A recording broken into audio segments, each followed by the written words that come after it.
Baik, kita mulai lanjutan tentang perbaikan mesin Tajima TMFX part 2. Ini bagian EFROM, bagian RAM yang saya ganti di bagian RAM program yang bermasalah hingga tampilan tidak terlihat dan baterai sudah saya cabut.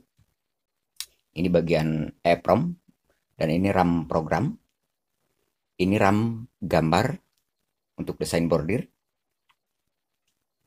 Dan ini untuk FDC, chipset FDC atau kontrol floppy disk. Saya lihat di sini ada korosi di jalur antar komponen. Coba lihat baik-baik. Jalur ini terputus dan harus kita sambung. Tapi sementara kita akan coba dulu seperti apa tampilan akhir setelah kita ganti RAM program.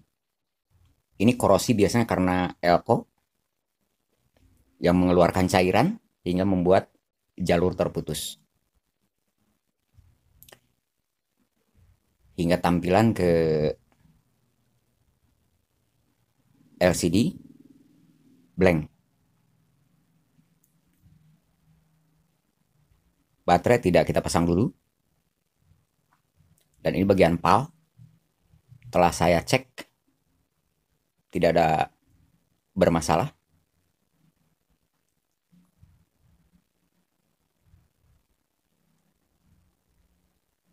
Sangat terlihat jelas korosi.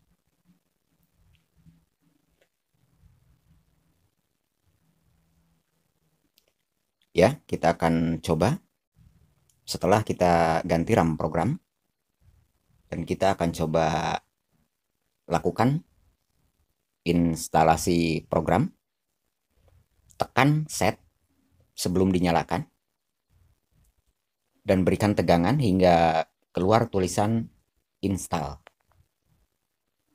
Di sini akan keluar nyala satu persatu lampu LED control. Oh, ternyata tidak bisa membaca disk drive dan file di disk tidak terbaca. Oke, kita akan coba perbaiki dulu bagian kontrol floppy disk chipset yang korosi.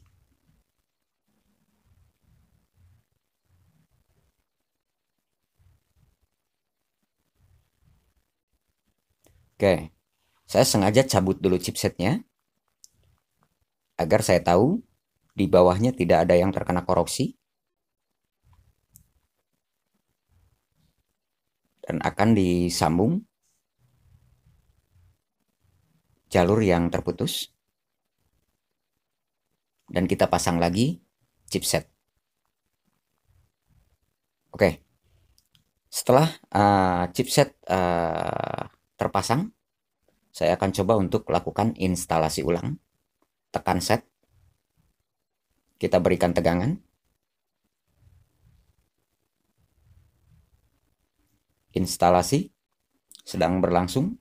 Kita lihat indikator lampu 1, lampu 2 ini menandakan instalasi berjalan normal.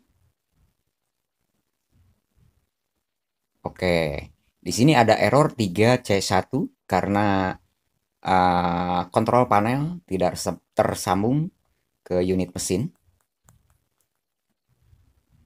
Ini menandakan ada error emergency.